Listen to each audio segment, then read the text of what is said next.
दोस्ती तो हजारों से किया, लेकिन मुसीबत में कोई साथ नहीं दिया। तो सुन, अब कर ले इन किताबों से दोस्ती, कोई तेरा साथ दे या ना दे, ये किताबें हमेशा तुम्हारी साथ देगी, एग्जाम हो या कोई मुसीबत। दोस्तों, आपका स्वागत है हमारे YouTube channel Majid study centre में। तो दोस्तों, कैसे हैं आप? उम्मीद करते हैं कि बहुत अच्छे होंगे और अपनी तैयारी में लगे होंगे। दोस्तों, आज की वीडियो में हम देखेंगे नन हिंदी का जो बुक है आपका किस लय, उनके मतलब उसमें जो चैप्टर है 23 चैप्टर, यानी उन 23 चैप्टर को आज याद करेंगे ट्रिक से।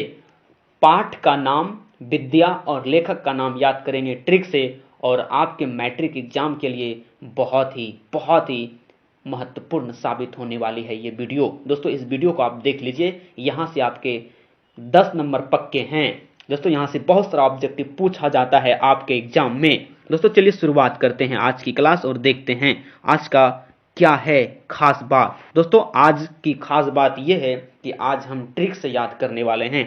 दोस्तों, पहला पाठ का जो नाम है, इस तरफ लिखा हुआ है पाठ का नाम, बीच में है विद्या का नाम और इधर लास्ट में है दाएं तरफ लेखक का नाम। दोस्तों, पहला है तू जिंदा है तो। तू जिंदा है तो इसके जो लेखक हैं वो हैं शंकर शैलेंद्र, और इसका जो विद्या है वो है कविता। तू जिंदा है तो क्या है? कविता है, और इसके लेखक कौन है? शंकर शैलेंद्र हैं। दोस्तों, ट्रिक समझिएगा। तू जिंदा है तो, तू जब तक जिंदा है इस दुनिया में तब तक, तू जिंदा है तो सुबह उठ, और सुबह उठकर थोड़ा सा प्रार्थना कर ले, थोड़ा सा प्रार्थना कर ले कविता की तरह। सुबह सुबह उठो, 2 लाइन कविता बोलो और मजे से शक्कर खाओ। क्या खाओ? शक्कर खाओ और अपने काम पर जाओ। शंकर शैलेंद्र, तू जिंदा है तो रोज सुबह कविता 2 लाइन बोलो और शक्कर खाओ, काम पे जाओ। तो दोस्तों, तू जिंदा है तो कविता हो गया और इसके लेखक हो गए शंकर शैलेंद्र। 2 नंबर देखते हैं, 2 नंबर में क्या बोल रहा है। 2 नंबर में है आपके पास ईदगाह। क्या है? 2 नंबर में है आपके पास ईदगाह, और ईदगाह जो है आपका विद्या का नाम हो जाएगा कहानी। ईदगाह क्या है? कहानी है, और इसके जो लेखक हैं मुंशी प्रेमचंद हैं। दोस्तों, ट्रिक को समझिएगा। ईदगाह, ईदगाह तो एक कहानी है और इसके लेखक कौन है? प्रेमचंद। दोस्तों, ईद के बारे में आप जानते होंगे। ईद एक जो है ना प्रेम का त्यौहार है, प्रेम मोहब्बत का त्यौहार है। इस त्यौहार में सब मुसलमान भाई एक दूसरे से मेल मोहब्बत करते हैं, प्रेम की भावना जगाते हैं।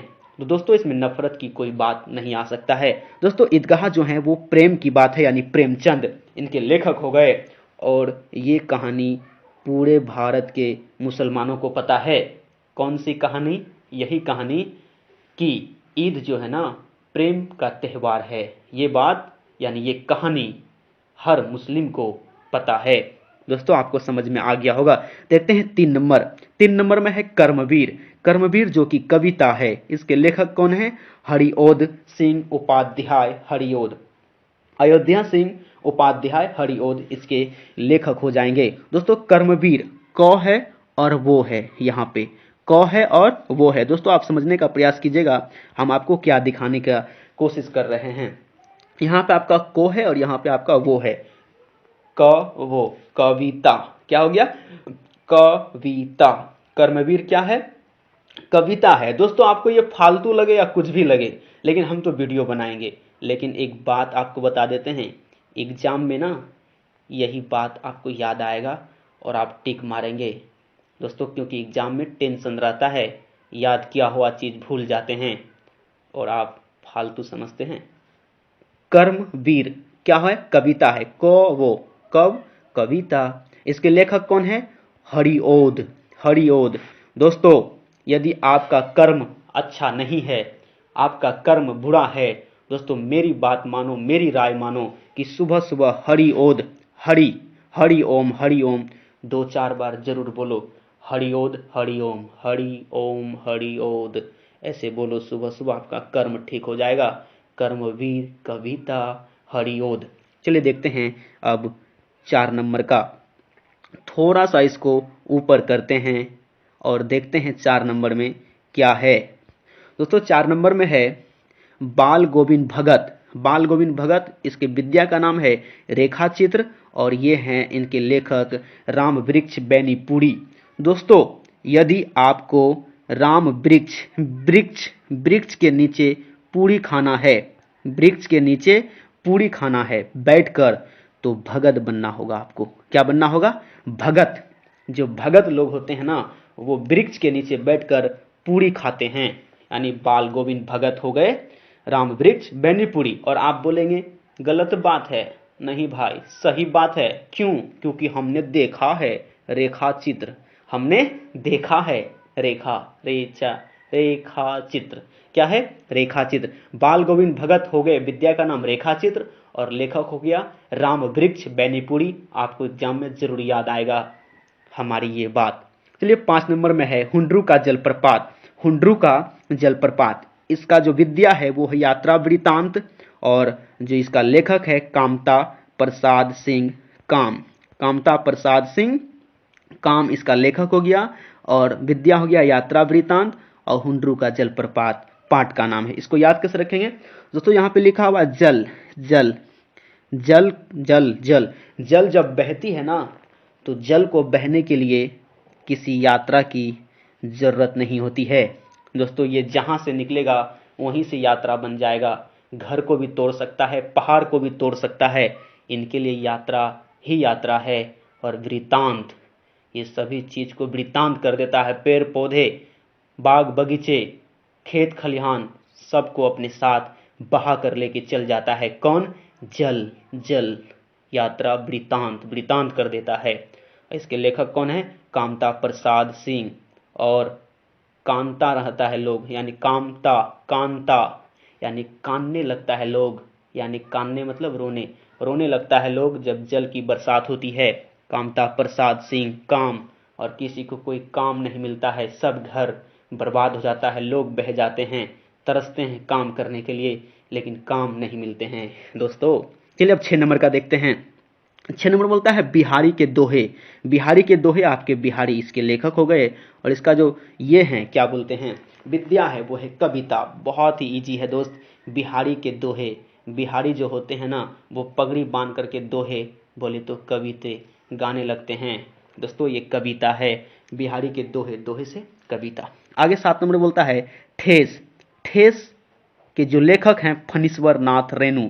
फणीश्वर नाथ रेणु। अब किसी को ठेस लग जाता है, किसी को ठेस यानी चोट लग जाता है, तो वो फरफर करने लगता है। फणीश्वर नाथ रेणु क्या करने लगता है? वो फरफर फर फर। ठेस लगने पे क्या करने लगता है? फरफर, यानी फणीश्वर नाथ रेणु हो गया। और ठेस लगने के बाद ये कहानी पूरे बाजार में फैला देता है। किसी को ठेस लग जाए थोड़ा सा मार्केट में, कहीं रास्ते में, वो आके घर में बोलेगा कि हमको ठेस लग गया था, फरफर फरफर फरफर करते रहेगा। और ये कहानी बन जाता है कि फलाने आदमी को ठेस लग गया था, चोट लग गया था, पैर टूट गया, हाथ टूट गया। ये कहानी बन जाता है गांव घर में। क्यों? क्योंकि जिसको ठेस लगता है ना, वो फर फर फर फर करता है, फणीश्वर नाथ रेणु, और ये कहानी फैल जाता है। आगे है 8 नंबर में बच्चे की दुआ। बच्चे की दुआ क्या है? तो दोस्तों कविता है, और मोहम्मद इकबाल। दोस्तों इकबाल में लास्ट में देखिए बाल बाल लिखा है। बाल मतलब बच्चा, बाल मतलब बच्चा, तो मोहम्मद इकबाल हो गया बच्चे की दुआ। और बच्चे की दुआ, बच्चे सब मिलकर क्या करते हैं? कविता पढ़ते हैं। क्या पढ़ते हैं? कविता पढ़ते हैं। बच्चे, जो छोटे बच्चे होते हैं, वो थोड़ी ना इंग्लिश पढ़ेंगे, मैथ बनाएंगे, वो तो खाली कविते पढ़ते हैं। और कौन सा कविता? नानी तेरी मोरनी को मोर ले गई, बाकी जो बचा था काले चोर ले गई। ये सब कविता बच्चे बार बार बोलते हैं। आगे 9 नंबर में देखिए अशोक का शस्त्र त्याग। अशोक का जो है शस्त्र त्याग, ये क्या है? तो दोस्तों ये एकांकी है। और ये क्या है? वंशीधर श्रीवास्तव। वंशीधर श्रीवास्तव इसके लेखक हैं। तो दोस्तों इसे याद रखिएगा अशोक से। अशोक जो है ना, अशोक एक खतरनाक व्यक्ति है। अशोक ने अपने 99 भाई का कत्ल किया और सिंहासन पर बैठा। अशोक की मम्मी का कत्ल उनके भाइयों ने किया, और अशोक ने अपने 99 भाइयों का कत्ल करके और सिंहासन पर बैठा।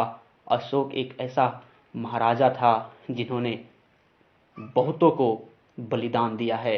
दोस्तों अशोक का नाम सुनकर यूं मानो इस जमाने में अब दोबारा नहीं आ सकता, यानी अशोक एकांकी, यानी अशोक एक ही था। कितना था? अशोक एक ही था। अब इस जमाने में क्या, किसी जमाने में अशोक नाम का कोई व्यक्ति जन्म नहीं ले सकता है। अशोक तो अशोक था। तो दोस्तों अशोक एक ही है, एकांकी। अशोक एक ही है यानी एकांकी। और अशोक अशोक जो है वो एक ही था, और अशोक को बुलाने के लिए अब हमें बंसी बजाना होगा, फिर भी नहीं आएगा बंशीधर चौधरी। अशोक को बुलाने के लिए बंसी बजाना होगा, फिर भी नहीं आएगा। बंशीधर श्रीवास्तव उसके लेखक हो गए, और अशोक एक ही था, एकांकी हो गया। चलिए आगे देखते हैं। दोस्तों अगर ट्रिक आपको अच्छा लगे तो कमेंट करके बताइएगा जरूर, ताकि हमारी हौसला बना रहे। 10 नंबर में आप देखिए, ईर्ष्या तू ना गई मेरे मन से। ये क्या है? निबंध है। क्या है? ये निबंध है, और इसके जो लेखक हैं रामधारी सिंह दिनकर हैं। तो दोस्तों ईर्ष्या, आपको पता होगा ईर्ष्या का काम होता है जलाना, जलना, जलाना, ये होता है ईर्ष्या का काम। तो दोस्तों जिसको ईर्ष्या हो गया, दिनकर यानी दिन भर। दोस्तों जिसको ईर्ष्या हो गया वो दिन भर चैन से नहीं रहेगा। दिनकर, जिसे ईर्ष्या नाम का चीज जिसके हृदय में जन्म ले लिया, वो दिनकर यानी वो दिन भर चैन से नहीं बैठेगा। हमेशा इसके उसके बारे में गलत सलत सोचते रहेगा। उसका काम ही क्या है? बस वो ना बंद हो जाता है। वो क्या हो जाता है? बंद हो जाता है। इस सारी दुनिया से दूर हो जाता है। सिर्फ व सिर्फ दूसरों की बुराई के बारे में सोचते रहता है। कौन? ईर्ष्या। ईर्ष्या जैसे होता है वो दिनकर, दिन भर सोचते रहता है, और वो मानो तो बंद हो जाता है। क्या हो जाता है? बंद हो जाता है। निबंध। आगे है 11 नंबर में, कबीर के पद। कबीर के पद को से कबीर, को से कविता। ठीक है, कबीर के पद हो गया कविता, और कबीरदास, ये तीनों क है। ठीक है, कबीर यहाँ पे वो भी आ रहा है, को वो कविता। ठीक है, कबीर के पद कविता और कबीरदास। आगे देखने का प्रयास करते हैं। आगे है 12 नंबर में विक्रमशिला। विक्रमशिला क्या है? निबंध है। मतलब विक्रमशिला जो है ना, विद्या का नाम निबंध हो गया, और इसके लेखक हैं पापू विसा।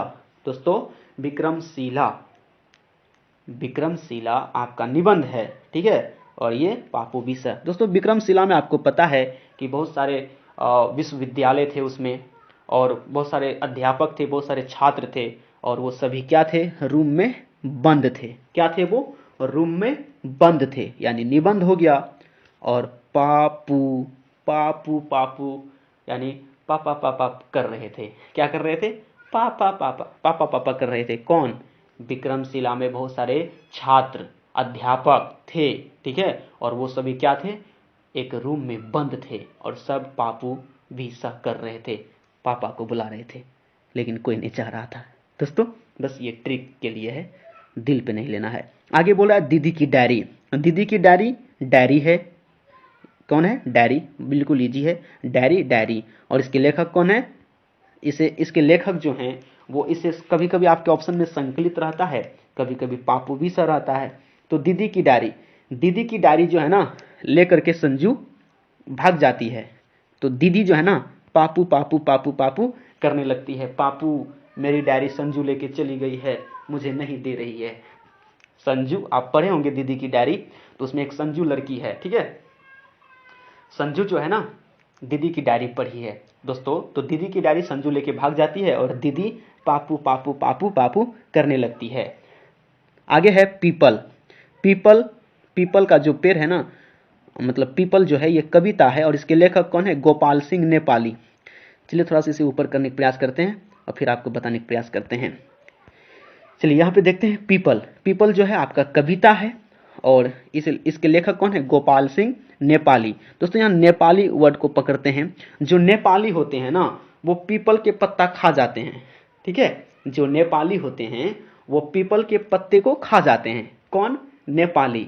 हमारे यहाँ तो गोपाल यानी गोपाल यानी गाय, गाय को जो पालते हैं ना, वो भी नहीं खाते हैं पीपल का पत्ता, लेकिन नेपाली पीपल का पत्ता खा जाता है। और कवि, कविता है ये, क्या है? कविता है। पीपल का पत्ता जो है ना बहुत ही अच्छा होता है और इसे नेपाली लोग खा जाते हैं और हमारे यहाँ गाय भी नहीं खाते हैं, और ये कविता है, इन्हें आप याद कर लीजिएगा। आगे देखते हैं 15 नंबर बोलता है कि दीन बंधु निराला, दीन बंधु निराला, बंधु निबंध, बंधु बंध निबंध, बंधु निबंध, विद्या का नाम हो गया निबंध, दीन बंधु निराला निबंध। आगे है आचार्य शिव पूजन सहाय, जो दीन बंधु निराला, जो दीन बंधु निराला है ना वो आचार्य शिव पूजन सहाय, पूजने के लायक हैं। तो दोस्तों ये जो हैं क्या बोलते हैं, दीन बंधु निराला, कौन है? दीन बंधु निराला। तो दोस्तों दीन बंधु, बंधु से आपका हो गया क्या? निबंध, और निराला। तो दोस्तों जो दीन बंधु है ना वो दिन यानी दीन दुखियों का जो है ना मदद करता था, यानी गरीबों को खोज खोज कर उनकी सेवा करते थे, दीन बंधु निराला। तो दोस्तों वो पूजने के लायक हैं, पूजनीय सहाय, यानी आचार्य शिव पूजन सहाय, वो पूजने के लायक है। चलिए 16 नंबर का देखते हैं क्या है, खेमा। दोस्तों खेमा जो है, खेमा कहानी है और ये बाल मजदूर का करारा प्रहार किया गया इस कहानी में।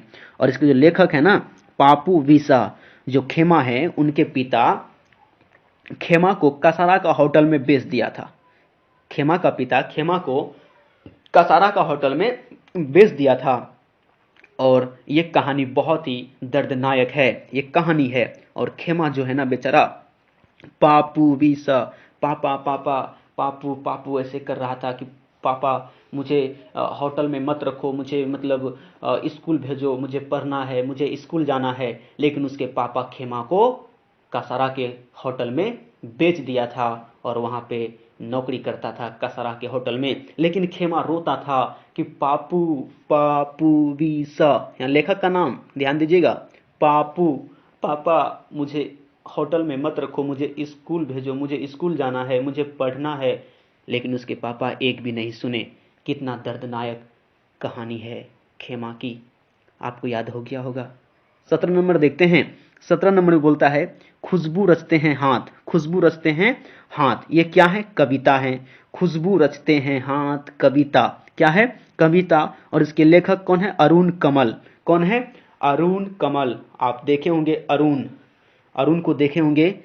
अरुण एक लड़का का नाम है, अरुण एक लड़का का नाम है अरुण कमल। वो हमेशा कविता, यानी वो हमेशा कविता गुनगुनाते रहता है, अरुण कमल। खुशबू रचते हैं हाथ, खुशबू रचते हैं हाथ, ये क्या है? कविता। और इसके लेखक कौन है? अरुण, अरुण कमल।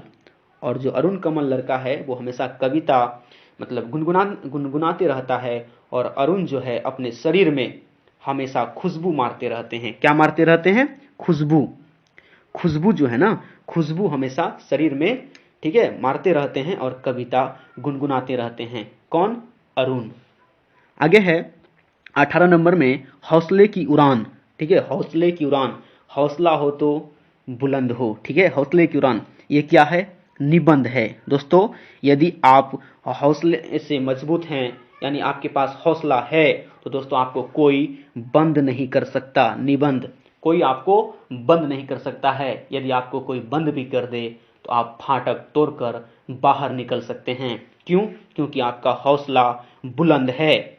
और आपको जब रूम में बंद कर दे फिर भी आप फाटक को तोड़ सकते हैं। और पापू विसा यानी पापा साथ दे या ना दे, यदि आपका हौसला बुलंद है तो आप अकेले काफ़ी हैं। दोस्तों आप अकेले बहुत कुछ कर सकते हैं, पापा साथ दे या ना दे, पापू विसा। आपको रूम में बंद भी कर दे तो आप दीवार को तोड़ सकते हैं और बहुत दूर जा सकते हैं। चलिए 19 नंबर का देखते हैं, जननायक कर्पूरी ठाकुर। ठाकुर, ठीक है, जननायक कर्पूरी ठाकुर। देखिए यहाँ पे लिखा हुआ जननायक कर्पूरी ठाकुर, तो जीवनी, जननायक जीवनी, ठीक है, जननायक, यहाँ से देखिए जननायक जीवनी, तो जननायक कर्पूरी ठाकुर के इसमें जीवनी को बताया गया है। और जननायक कर्पूरी ठाकुर के जो जीवनी है, जीवनी को पढ़ेंगे आप तो आपको रोना आ जाएगा। जननायक कर्पूरी ठाकुर के पिता का नाम गोकुल ठाकुर होता है। जननायक कर्पूरी ठाकुर इंटर के बाद पढ़ाई को छोड़ देता है। 1940 में मैट्रिक पास करता है और 1942 में इंटर पास करता है। उसके बाद ये मतलब अगस्त क्रांति में भाग ले लेते हैं और पढ़ाई को छोड़ देते हैं। तो जननायक कर्पूरी ठाकुर पापू बीसा पापा पापा पे विश्वास नहीं करते हैं। इसके पापा बोलते रह गए कि जननायक बेटा थोड़ा सा पढ़ाई कर लो, लेकिन ये जननायक कर्पूरी ठाकुर बोले नहीं पापू हम पढ़ नहीं सकते, क्योंकि हमें हमारे ऊपर देश की जिम्मेदारी है, हमें देश से अंग्रेजों को भगाना है, हमें देश से अंग्रेजों को भगाना है तो भगाना है। इसके पिता इसको रोकते रह गए कि पढ़ लो, लेकिन ये पढ़े नहीं। ये बोला नहीं पापू बीसा जीवनी, जननायक जीवनी, और इनके पापा को बोल दिया नहीं पापू। झांसी की रानी मछली जल की रानी है, मछली जल की रानी है, और ये कविता है। जानते हैं आप लोग, मछली जल की रानी, झांसी की रानी कविता है। और इसके लेखक कौन है? तो सुभद्रा कुमारी चौहान। आप कुमारी को पकड़िए, कुमारी रानी कुमारी एक लड़की का नाम है, रानी मछली जल की रानी है, कविता है। कितना अच्छा से याद हो गया। देखते हैं 21 नंबर बोल रहा है चिकित्सा का चक्कर यानी यह है हास्य व्यंग। दोस्तों चिकित्सा का चक्कर में लेखक को रात 3 बजे पेट में दर्द होता है और ये हंसने की जगह रोने लगता है। हास्य व्यंग, हंसने की जगह रोने लगता है। और ये क्या है? बैढब बनारसी। दोस्तों इसके जो लेखक हैं वो लेखक कौन है? आप यहाँ पे देख सकते हैं कि इसके जो लेखक हैं बैढब बनारसी। इसके लेखक कौन है? बैढब बनारसी। यहाँ पे देखिए, चिकित्सा का चक्कर हास्य व्यंग है और बैढब बनारसी इसके लेखक हैं। दोस्तों हास्य व्यंग आप याद रखिएगा इसको। आगे बोला 22 नंबर में सुदामा चरित जो है कविता है। सुदामा और कृष्ण के बारे में इस कविता में बताया गया है और इसके लेखक है नरोत्तम दास। ठीक है, दास, ठीक है, जिसमें से आप आगे यहाँ पे आप देख, इसको आप याद कर लीजिएगा सुदामा को। और आगे है 23 नंबर में राह भटके हिरन के बच्चे को। दोस्तों यहाँ जहाँ जहाँ बच्चे आएगा ना, जैसे कि बच्चे की दुआ कविता था, फिर यहाँ पे आ गया बच्चे, तो कविता ही होगा। ठीक है, क्योंकि छोटे बच्चे कविता से ही प्रेम करते हैं। तो दोस्तों राह भटके हिरन के बच्चे को, ये क्या है? आपका कविता है। जहाँ बच्चा मिले समझ जाओ वहाँ कविता होगा। और इसके लेखक कौन है? Doctor Vietnam. और बच्चे जो है ना डॉक्टर से खूब डरते हैं। जो बच्चे होते हैं वो डॉक्टर से खूब डरते हैं, डॉक्टर से दूर ही रहते हैं। चलो दोस्तों अभी हम लोग देखें नन हिंदी का चैप्टर 1 से लेकर चैप्टर 23 तक के जो बेसिक पॉइंट था, पाठ का नाम, विद्या का नाम और लेखक का नाम, उन्हें याद कर लिए बड़ी ही आसानी से ट्रिक के माध्यम से। तो दोस्तों मिलते हैं नेक्स्ट वीडियो में, तब तक के लिए सॉरी बाय बाय बोलने से पहले एक बार बोल दे, अगर ये वीडियो अच्छा लगा हो तो थोड़ा सा लाइक कर देना भाई, शेयर भी कर देना और कमेंट में ज़रूर बताना कि ये वीडियो आपको मतलब कैसा लगा। अच्छा लगा तो ज़रूर बताना, ख़राब लगा तो ज़रूर बताना। यदि अच्छा लगा तो लाइक, सब्सक्राइब, शेयर करना, अच्छा नहीं लगा तो ये सब कुछ नहीं करना। मिलते हैं नेक्स्ट वीडियो में, तब तक के लिए बाय बाय।